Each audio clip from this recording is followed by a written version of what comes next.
டேய் குமார், டைம் ஆச்சு, நான் கிளம்புறேன். நீ வரல? இல்லைடா, இந்த வண்டி நாளைக்கு டெலிவரி கொடுக்கணும். நீ வேணா கிளம்பு, நான் லேட் ஆகும். ஏன்டா, நம்ம இவ்வளோ கஷ்டப்பட்டு வேலை பார்க்குறோம்ல, நம்ம ஓனர் என்ன மரியாதை நடத்த போகிறாரா இல்லை மரியாதை தான் பேச போகிறாரா? தெரியாமல் தான் கேட்குறேன். இந்த வண்டிக்கு எக்ஸ்ட்ரா டைம் எடுத்து வேலை பார்க்குறல்ல, இதுக்கு என்ன எக்ஸ்ட்ரா காசு தர போகிறாரா? டேய், அவரை பற்றி தப்பாக பேசாத. அவர் என் அண்ணன் மாதிரி. நீ வேணா கிளம்பு.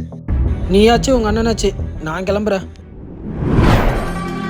டேய் குமார், என்னடா லேட்டாக வர்ற? நான் நைட் 2 மணி ஆயிடுச்சு நான் வேலையை முடிக்கிறதுக்கு. சரி, அம்மாவுக்கு உடம்பு சரியில்லையா, நான் வீட்டுக்கு போயிட்டு வரேன். கடையை பார்த்துக்கோடா. சரிண்ணே. கஸ்டமர் வந்தா என்ன ஏதுன்னு பாரு.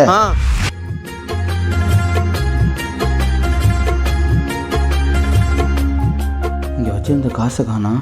டேய் குமார், இங்க பணம் வச்சிருந்தேன், எடுத்தியா? அண்ணா நான் பார்க்கலண்ணா. டேய், காலையிலேருந்து கடையில் நீ மட்டும்தான் இருக்க. உண்மையை சொல்ற திருட்டு நாயே. அண்ணா சத்தியமா நான் பார்க்கலண்ணா. ஹலோ, அங்கதான் இருக்கா? சரி வை, நான் வந்து எடுத்துக்கிறேன்.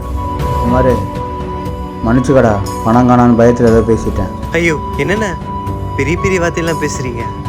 நீங்க என்ன எப்படி பார்க்குறீங்கன்னு தெரியலண்ணே. ஆனா என் அண்ணனா தானே உங்களை பார்க்குறேன். பரவாயில்லண்ணே, நீங்க தானே பேசுறீங்க.